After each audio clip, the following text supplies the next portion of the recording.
Welcome back. It's the Marketer of the Day podcast. Wilson Zehr is here, and Wilson is an experienced technology entrepreneur and an academic. He's the founder of Cendix, but their front-end service is called Zairmail. You can send postcards, letters, snack packs.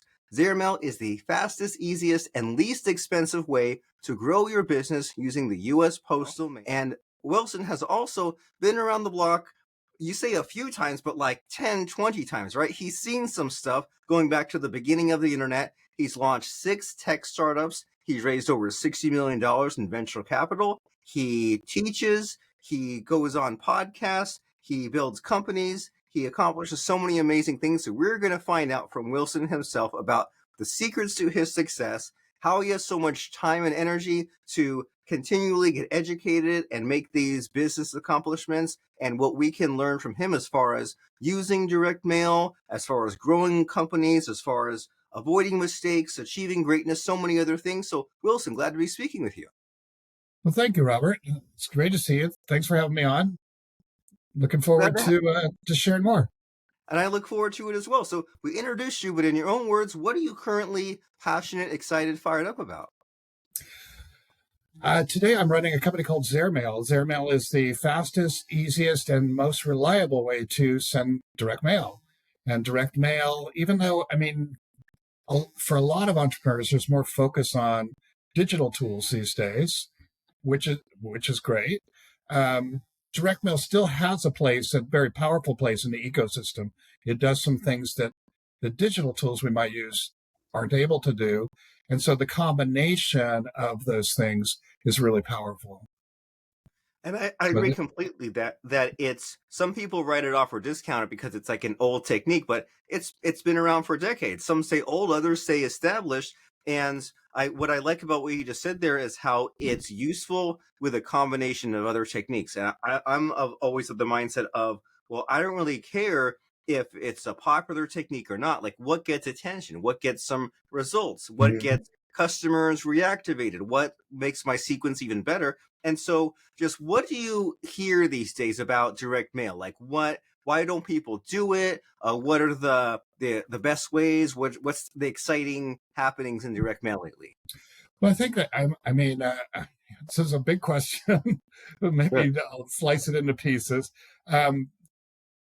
If we look at mail today, the volume of mail has actually declined over the last 10 years or so, for sure. But mail is not all homogenous. I mean, we have transactional mail, which is like billing, statements, things like that. And obviously, lots of people are going online to pay bills these days, which makes sense. If you've got a relationship with your, electricity provider, then paying your bill monthly online makes a lot of sense. It saves a lot of money for both people, and it's better for the environment. If you look at marketing mail, though, it's been relatively steady, and one of the reasons for that is that it works. I mean, direct mail is traditionally driven by return on investment, ROI, and as the American Marketing Association points out, on average, it returns $13 for every dollar spent. If we look at the industry average overall. So if you know how to use the tool, it tends to be very effective. Now, when we think about direct mail, back up, think about the problem that we're marketing to people. There's an old saying that if all you have is a hammer, then everything looks like a nail. The solution to every problem can't be a web page or an email. Instead, if we look at the problem first, and you know this from software engineering, right? We don't necessarily pick the language first. We look at the problem we're trying to solve and say, what tools do I have available to solve that problem? The same is true in marketing. Direct mail does some things that no other medium does. One is the idea that I can reach every consumer and business in America 7 days a week. So I have that kind of ability to reach people. Secondly, it's proactive. I don't have to wait for people to find me. I can reach out and I can touch them. I can interrupt them, give them a message, save them time, save them money. I can have an impact on people when I want to have an impact, not necessarily when they want to come find me. Thirdly, the lists are very well developed. If I wanted to market to Jewish dentist in New Jersey who bought a car in the last 6 months, I could probably find that list. Not so with any other, with a lot of other mediums. The targeting is very limited. I think the other thing that is powerful is it's just kind of built into the American psyche. I don't know if you've tried to do any telemarketing recently, but if you call consumers, they're just angry, right? They don't want to talk. They don't want somebody to interrupt their day, especially if it's on their smartphone. And only 30% of households in America even have a landline anymore. So if you're calling somebody, you're likely to get them on their smartphone and maximize the frustration. But not so with direct mail. I mean, you come home or mail in general, people come home, they get the mail out of the mailbox, they sort through it. Some of it they keep, some of it they set aside for later, and then they move on with their evening. The Postal Service likes to call that the mail moment that the family looks forward to. And I think they romanticize it a little bit. But sure. I think it's it's true in my household that when I come home, the first thing I do is I get the mail, sort through it. I mean, it's just part of my daily ritual, and I think that's true for millions of other Americans as well. Certainly, as a consumer, businesses takes a little different path, but same thing. Most businesses are set up to receive and deal with mail. So that's a lot. I mean. But to give you an example of this, we did a campaign for a local school bond initiative in Eastern Oregon. And so the question is, how do we, the local school board done a very good job of managing the finances, refinance the debt when the interest rates were low, but they had an opportunity to get matching funds from the state, and using those matching funds, they could do a local bond, and they could get replace an athletic facility, an aging athletic facility. But the last bond was really close, so they brought us in to help with that. And so basically, what we did is we, like a lot of other programs, we created a website. The website explained the bond and how it worked. We got videos of people who used to go to the school, but generations of people who went to school, put those videos online. We did, we went out and did parent-teacher meetings. We had coffee meetings. And of course, did all traditional stuff, door hangers, lawn signs, things of that nature. But we also brought in social media, got people to reach out to their friends and talk to their friends. And then when we come to the direct mail, you say, how does that fit? Well, in this county, what we can do, like in a lot of counties, is we can buy the voter file. So we buy a file of everybody who can vote. We slice that into 4 pieces. We looked at homeowners versus non-homeowners, because homeowners have to pay the tax, non-homeowners don't. And then we divided those two into households with children, households who didn't have children.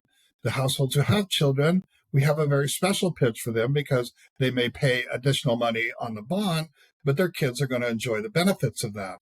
For the folks that own homes that don't have children in school, it's more about community, bringing the community together, doing things, for the greater good. And then for those folks who aren't homeowners, they still get the benefits, and we can tune the message to what works best for them. We went out with a first postcard early in the campaign. In Oregon, we've been doing vote by mail for the last 25 years. I mean, you can't even find a polling place.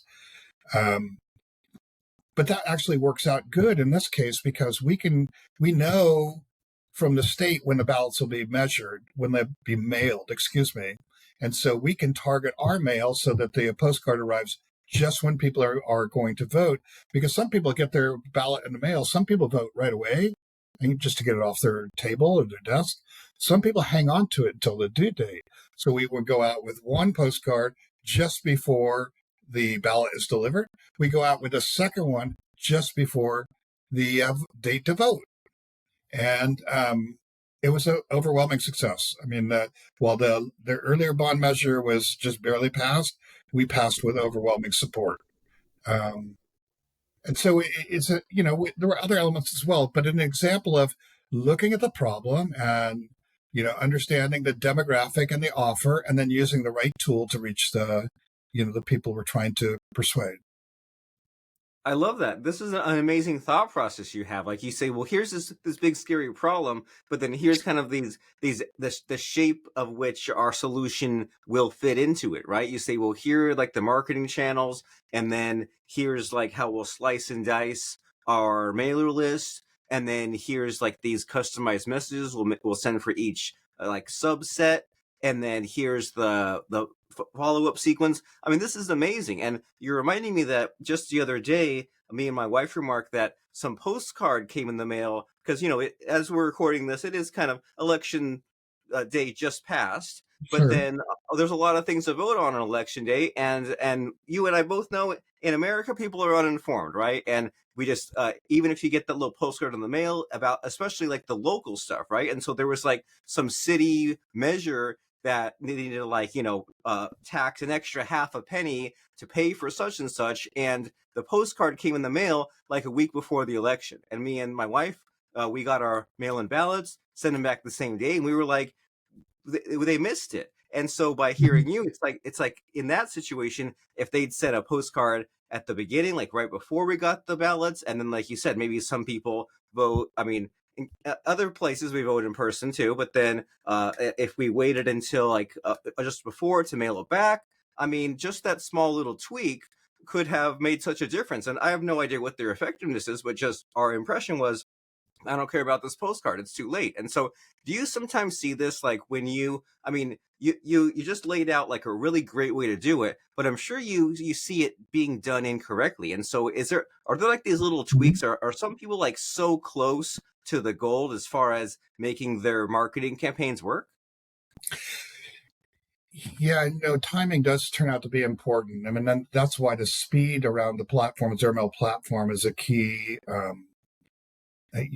key benefit. I mean, so if you, for us, I mean, if you just upload a document, upload a list, you see a proof in real time, and you're in the mail tomorrow.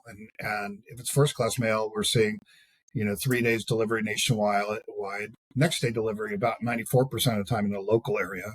So it's very fast. The turnaround's very fast, especially using this platform because it's done in a commercial production facility.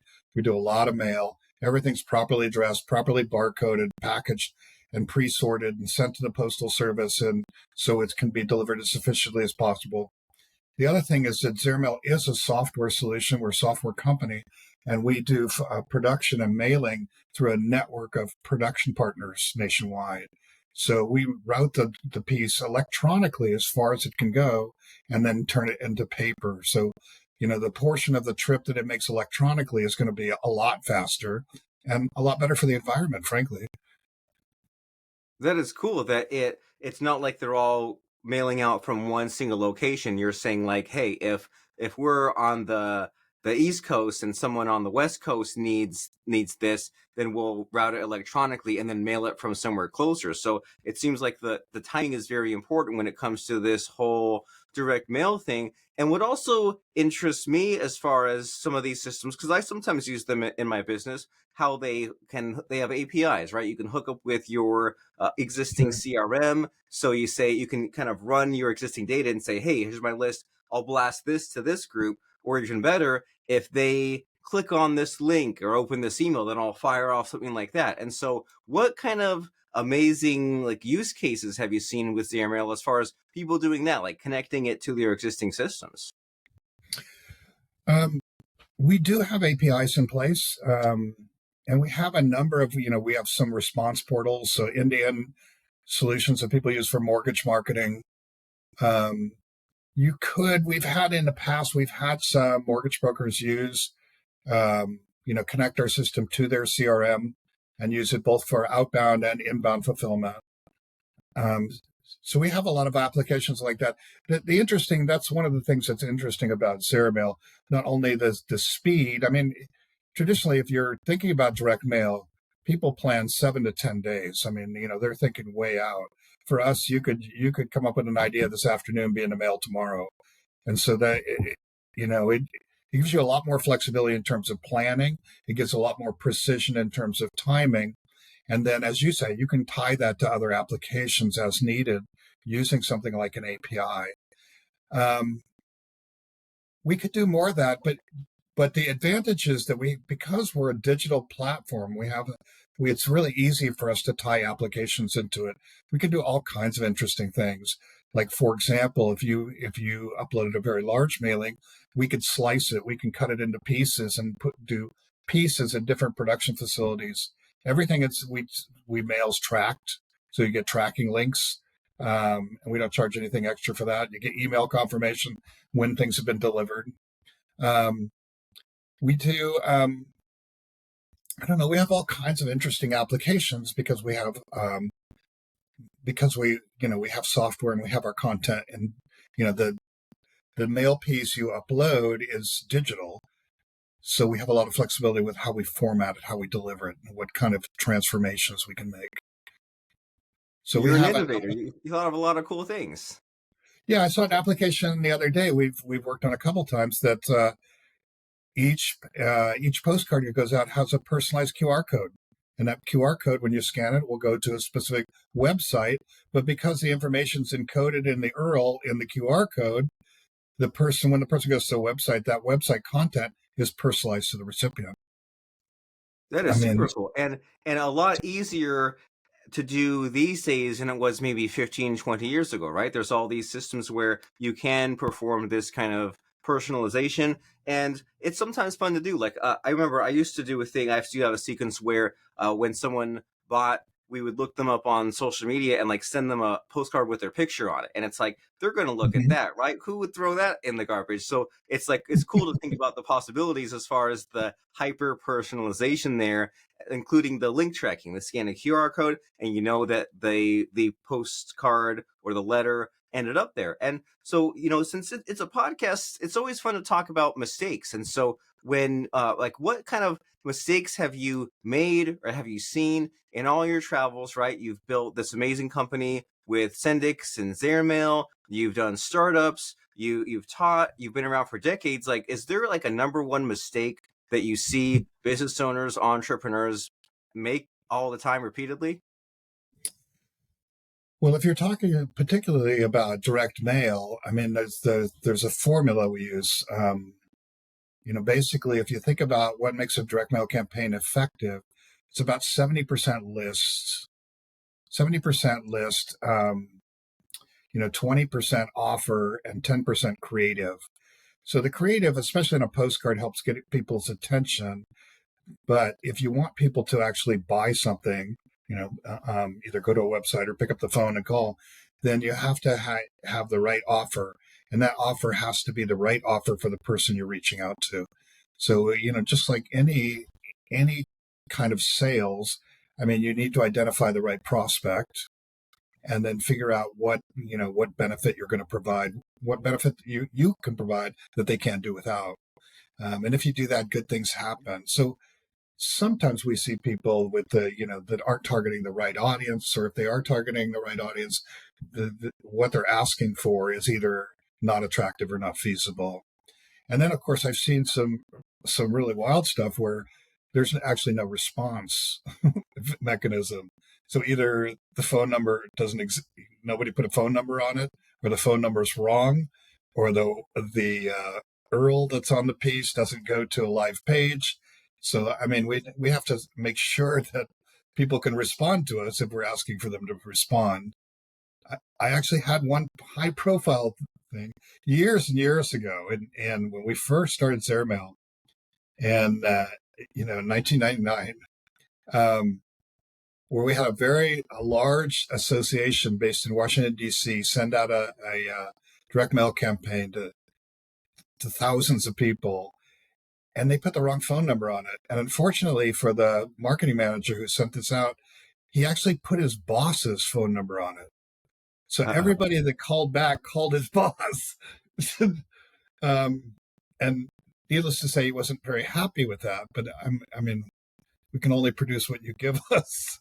So, so that was unfortunate. And Um, due to the permanency of physical mail, I'm sure that happens a lot, right? You make a mistake, you don't check it, and then thousands of letters, postcards go out that way. it can happen. I mean, I think we try to check everything we see come through. So I mean, we try to do our best to mitigate that. And in fact, we'll proof things, we read things, and try to help our customers everywhere we can. But I mean, there are some cases where, let me say this. So that a lot of times, um, one of the questions that comes up is, how do you track your email campaigns or your direct mail campaigns? Maybe you're sending out multiple campaigns. And the way a lot of people do that is they'll use a pool of toll-free numbers and to put a different toll-free number on each piece. So that way you can attribute, you can do the attribution, from the response to the piece. But I've seen people a number of times where they'll have a list in Excel and they'll grab the top cell, grab the corner of it and just pull down like they're going to copy in all those cells. Of course, what the default in Excel when you do that is what? It just increments every cell. So you start with a number, then you get the next one and the next one, next one. And so every record but the first one is wrong. Right. But You don't want that. That's the kind of thing we usually catch for customers too. Well, funny. Well, and I had a friend once where decades ago he sent out postcards and he got the mail merging wrong, and he sent thousands to one person. And every day the mailman was bringing in like bags of the same postcard. And he's like, "Okay, fine, I'll buy. I get the hint." It's like, no, like you're supposed to get one. They're supposed to go out to thousands. And so, but so yeah, it's and it seems like it's just important to have common sense, right? You mentioned some of these things like marketing, copywriting fundamentals. Make sure there's a call to action. Make sure that it kind of explains what the offer is. Make sure that what the link or the QR code, or the website, phone number, whatever it is, actually exists. Like just basic testing, and that doesn't solve all your problems, but it sure takes down a lot of the headaches that may exist. And so, we don't have a lot of time here. We're just here on a podcast to have a blip on our radar, to give people some awareness about you and direct mail and Zairmail. So in our final minutes here, Wilson, is there a missing hidden question that I should be asking you? There's probably a lot of them. Probably. If we had 2 hours. We're time limited.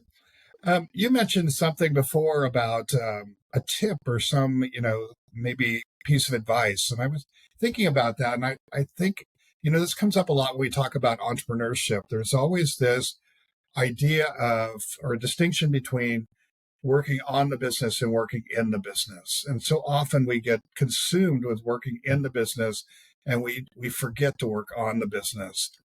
But, time moves on, and in technology, especially, if we're not moving forward, we're sliding backwards. I mean, there's no staying in one place.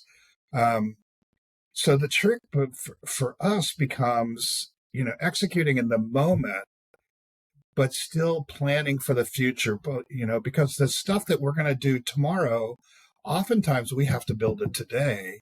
We can't just wait till tomorrow and react. So, but you have the same tendency. You get so focused on this customer, this list, that's paying this bill, that it's hard sometimes to remain focused on the future as well, and planning or building for the future. And you have to be, in order to be successful, I think you have to be able to do both. So and is there a secret to doing both? Is it a matter of discipline to have those dual mindsets, or like building a team that way there's enough horsepower to get it all done? How do we do the present, putting out the fires, dealing with clients, but also build for the future? That's a great question. I wish I had all the answers. I don't think I do yet. I mean, I work on it every day, but it reminds me of, I coached youth football for years and years. And one of the things I know is that when you run a play and you're passing the ball, you can't pass it to where the player is. You have to pass it to where they're going to be. And if that's well orchestrated, the player's going to be there to catch the ball, but sometimes they won't. So a lot of the stuff we do for the future too is we make our best guess at what that's going to look like and what's important, and try to put the right pieces out there that we can use, knowing that some of those pieces we won't use. I mean, some stuff, sometimes we guess wrong, right? But that's okay, because, if we didn't guess at all, then we'd be totally flat-footed. So I think that's I mean, it has to be okay to sometimes to to be close once in a while, but certainly we would like to maximize the amount of time where we get it right. And I think the more time you spend in your industry, the more time you're thinking about these problems and your customers, I think the more frequently you get it right. That's very reasonable, that it's important to stay educated all the time. And you know this with all your education, teaching, degrees, and to listen to podcasts, read books, talk to people, and to soak up the intuitiveness. That way, when it comes time to make that best guess, to figure out, well, what company will I build? What feature or what software we try to market of what people will want soon, then you are doing it based not just on random chance or not just on emotion, but based on data and also your own intuition that you have soaked up. So this, like you said, there's not an easy answer, but it's a deep question for us to think about. And it's good just to have this awareness on this kind of problem that we have and what we need to have on our minds. And speaking of the future, what are you excited about? What's up and coming with you in your business adventures with Zairmail? What's on the horizon? That's a great question. We're working on a number of enhancements for Zairmail. We've the newest product we just rolled out is something called Speedy. You can download it on the website at www.zairmail. So that's our service. It's airmail with a Z on the front. So www.zairmail.com/speedy, SPEEDY. And there you can download the application for free. Basically, what it does is it gives you a desktop icon. And then if you want to, if you have a document, you can drop it on that icon. It'll ask you for an address, and you give it an address, and it'll send it out as mail, as U.S. postal mail, even one piece. So it makes it faster, easier, less expensive, but just completely convenient. You don't have to find a stamp. You don't have to find an envelope. And if you download it, try right now, the first 2 letters are free, so it doesn't cost anything either. So I think that's a really powerful tool. Today, I know for most consumers, they never see something. There's something called a postal meter, and it's used in a lot of businesses, especially larger businesses. And when you have a letter to mail, you slide your letter through it, and it puts postage on it.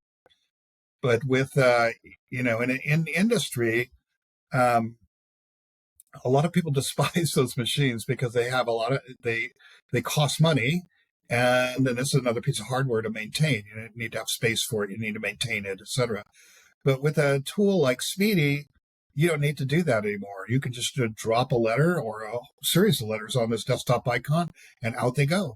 And we just, when we get them, we commingle them, we barcode them, we ship them.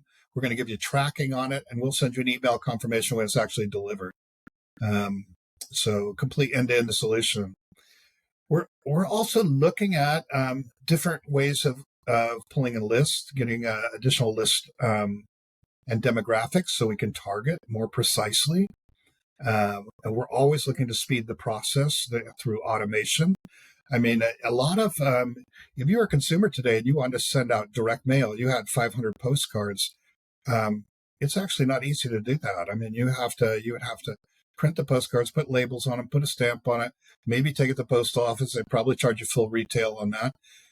With a tool like Zairmail, because we're automated, it's really easy for us. I mean, you just upload the postcard and the list, and we take care of it. Everything you get advantages as long as it's 500 pieces or more. You get the advantages of pre-sort and the speed of delivery and the tracking.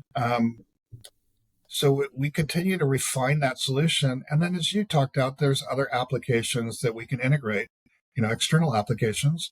So we do that with customers. And in particular, we've been looking at the international market too, because there's still a lot of countries where people send mail to the US. And, if you're buying international postage from Europe and send a letter to US, that's expensive. And that letter, when you send it, it may make it on a plane or it might make it on a boat. It may show up in 2 weeks. But if you're sending it with Zairmail, it'll be there this week, Yeah. I mean, So that's a cool innovation that like you kind of like teleport most of the way there and then send the letter the remainder. It's a cool idea. Mm-hmm. Yeah, it's super fast. And once again, it's better for the environment too. Well, you definitely are an innovator. You're a creator, and you just have me thinking about all these possibilities, right? All these things that could be done. And what I'm getting also near the end here is just this idea that you could waste time, or you could do a lot of the DIY yourself, but it gets so old, and you make mistakes, it wastes time. And if you say, oh well, it's just a few postcards, but it's like, how many hours to print it and mess it up and reprint it? Oh, it's just going to the post office. Well, how many more hours is that? There's definitely this value in saying, hey, I run this kind of business and I want to send some postcards, I want to send some letters. Let me just click a button and have the people at Zairmail do it. Let me just drop that document into the speedy icon on my desktop and go about my day and go back to my business and do what I do well, what I excel at, and then let the people at Zairmail do what they do. So you're definitely this person that has created this amazing service and this amazing desktop app. We said that the website is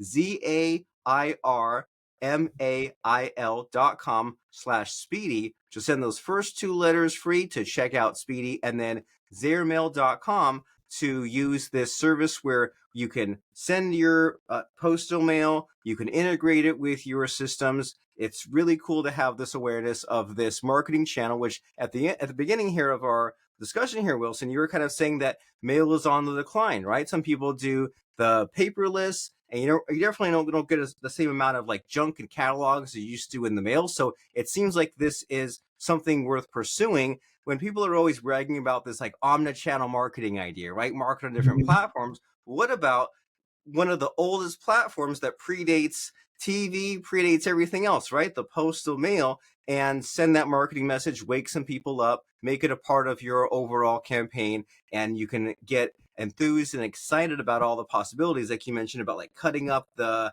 list to different demographics and like the follow-ups. So many amazing possibilities and opportunities. Zairmail.com. And as we're closing the door on our conversation here, Wilson, do you have any final parting words of advice? Anything to encourage people to go to Zairmail, or just inspire the next generation of entrepreneurs?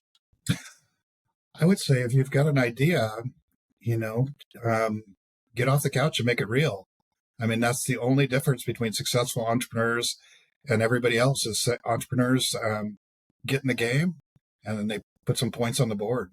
I mean, so I would encourage everybody, if you got a great idea, just pursue it and make it real. 100%. Just do it. Take some action. Take that calculated risk. And the very first step in you pursuing it and marketing your idea, go to zairmail.com, watch the video, start now, create an account, start using it, make it a part of your business, your marketing, your customer follow-up, your awareness, whatever you have as far as a marketing problem to solve. Zairmail.com. Zairmail.com. And Mr. Wilson Zehr, it's been fabulous and enjoyable speaking with you. No, it's been great. Thank you, Robert. Thank you so much for having me on. It's been a blast.